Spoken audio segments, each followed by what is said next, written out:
Hi friends, welcome to BSS IT academy. चलिए फिर से आज एक नया प्रॉब्लम सॉल्व करते हैं जो प्रीवियस ईयर क्वेश्चंस का, जो कि आपका यूजीसी नेट दिसंबर 2019 में आया था और सब्जेक्ट था आपका कंप्यूटर नेटवर्क।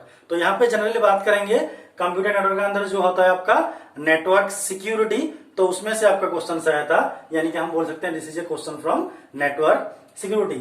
चलिए पहले क्वेश्चंस को समझते हैं, उसका बाद उसका सॉल्यूशन ढूंढेंगे, यानी कि ऑप्शंस में कौन सा करेक्ट होगा। तो जो लोग हमारा चैनल में न्यू हैं तो please subscribe our channel and press the bell icon to get notification. तो यहाँ पे देखिए क्वेश्चंस में क्या बताया गया है, which of the following is not needed by an encryption algorithm used in cryptography, यानी कि इनमें से कौन सा जरूरत नहीं है हमारा एनक्रिप्शन एल्गोरिथम में इन क्रिप्टोग्राफी में, यानी कि हम लोगों को देखना पड़ेगा इनमें से कौन सा ऑप्शन सही होगा, यानी कि कौन सा यूज नहीं करेंगे, क्योंकि आपको पूछा है is not needed by an encryption algorithm. तो क्रिप्टोग्राफी में क्या होता है, यानी कि सेंडर साइड में हम एनक्रिप्शन करते हैं और रिसीवर साइड में डिक्रिप्शन होता है। फॉर एग्जाम्पल मान लीजिए मैं चाहता हूं सेंडर में हूं, मतलब मैं किसी को सेंड करना चाहता हूं, तो मैं चाहता हूं उसको ए सेंड करने के लिए, तो ए का जगह मैं क्या करता हूं, एनक्रिप्शन करने के लिए मैं एक की लगाता हूं, मान लीजिए उसका साथ +3 कर देता हूं, यानी कि ए का जगह मैं भेजूंगा डी, क्योंकि ये होता है पहली लेटर और डी होता है फोर्थ लेटर, इसलिए एक के साथ +3 मैंने ऐड किया तो मेरे को मिला डी। इसे यहाँ पे लिख देता हूं। वैसे आपको सेंड करना है ए, बट आप चाहते नहीं है कि ये सेंड करें, क्योंकि सिक्योरिटी पर्पज आपने ए को डी करके भेजा है, ए को डी करके भेजे हैं, इसका मतलब इसमें +3 किए हैं, तो रिसीवर साइड में वो क्या मिलेगा, उसको डी मिलेगा, और इसमें से वो -3 करेगा तो उसका एग्जैक्टली जो ओरिजिनल टेक्स्ट है वो उनको मिल जाएगा।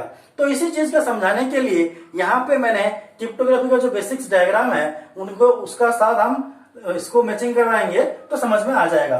तो देखिए एनक्रिप्शन एल्गोरिथम यहाँ पे है, डिक्रिप्शन एल्गोरिथम यहाँ पे है, तो यानी कि सेंडर साइड एनक्रिप्ट करेगा और रिसीवर साइड में डिक्रिप्ट करेगा।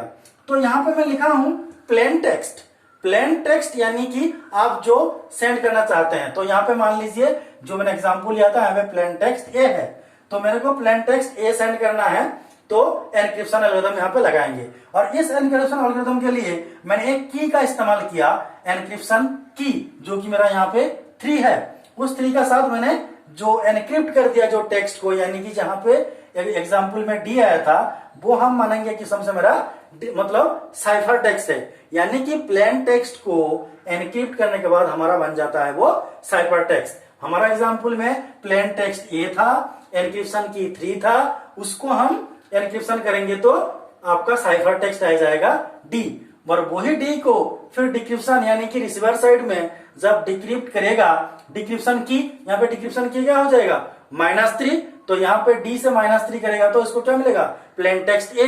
तो हम बोलेंगे ना यहाँ पे प्लेन टेक्स्ट ए भेजा था और रिसीवर साइड में आपको प्लेन टेक्स्ट ए मिला, यानी कि मैसेज जो मैंने भेजा था वो करेक्ट है।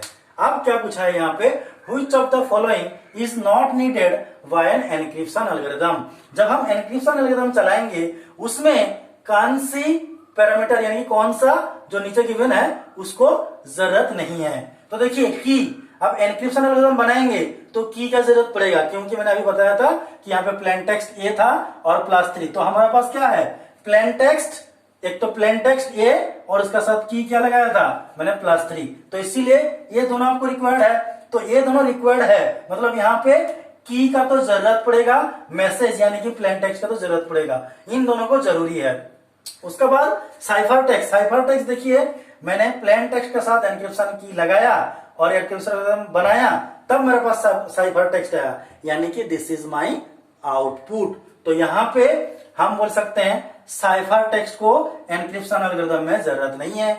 यूजर डिटेल्स, यूजर डिटेल्स लेके क्या करेंगे, यूजर डिटेल्स मतलब कौन मतलब सेंड कर रहा है, कैसे सेंड कर रहा है, उसका बैकग्राउंड क्या है, ये सारे जानना जरूरी है नहीं, तो इसीलिए यूजर डिटेल्स भी नहीं चाहिए। तो यहाँ पे देखिए ऑप्शंस में 2 आएगा, यानी कि एक तो सी भी आंसर होगा और डी भी आंसर होगा। तो मैं आपको थोड़ा सा इन्फॉर्म कर देता हूं, जब भी यूजीसी नेट दिसंबर 2019 में क्वेश्चन आया था इसमें 4 ही ऑप्शन गिवन था, जो कि 4 ऑप्शन से आपको एक ऑप्शन चुनना है, उसका और कुछ ऑप्शन नहीं था, तो इसीलिए आपको क्या कोई सी या डी मार के आ गए थे। तो बट ये क्वेश्चंस के लिए आपका सी एंड डी बोथ ऑप्शन है। जब आपका फाइनल की भी आया था, फाइनल आंसर की आया था, तब उसमें बताया गया था कि जो मतलब ये क्वेश्चन थोड़ा सा गड़बड़ है, यानी कि दोनों आंसर होगा, तो मार्क्स टू ऑल यानी कि कैंसिल करके आपको मार्क्स टू ऑल मिला था।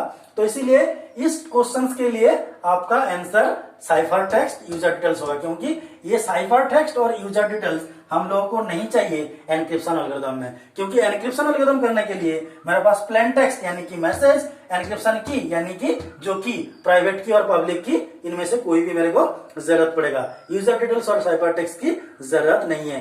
तो याद रखिए इस क्वेश्चन के लिए 2 ऑप्शन बहुत ही करेक्ट है, और फाइनल आंसर की में इसको रिवीजन करके करेक्ट भी किया गया था कि both option C and D, यानी कि हम इसका ऑप्शन एक्सटेंड करते हैं कि A B B C C D A D only, तो उसमें से सी डी आपका आंसर आ जाता। तो देखिए ध्यान रखिए इसमें नोट नीडेड बोला था, इसीलिए मेरा साइफर टेक्स्ट यूजर डिटेल्स हुआ। अगर इसमें नोट हटा देंगे तो हमारा आंसर आ जाएगा की एंड मैसेज यानी कि एबी। तो इस चीज का ध्यान रखना, और मतलब नोट बोल रहा है या फिर मतलब ट्रू या फॉल्स कौन सा पूछ रहा है, इस टाइप के क्वेश्चन में थोड़ा सा आपको ध्यान रखना पड़ेगा। तो this is the all about of solution. तो उम्मीद करते हैं कि ये आपको समझ में आ गया होगा। अगर वीडियो आपको अच्छी लगे तो प्लीज लाइक कीजिए, कमेंट कीजिए और शेयर करना मत भूलिए। और अगर आप लोगों को जरूर मतलब चाहिए डिटेल्स के बारे में यूजीसी नेट एंड गेट, तो आप लोग हमारा वेबसाइट को विजिट कर सकते हैं और सब्सक्राइब कीजिए and press the bell icon. Thank you for watching this video. मिलते हैं फिर नेक्स्ट वीडियो में।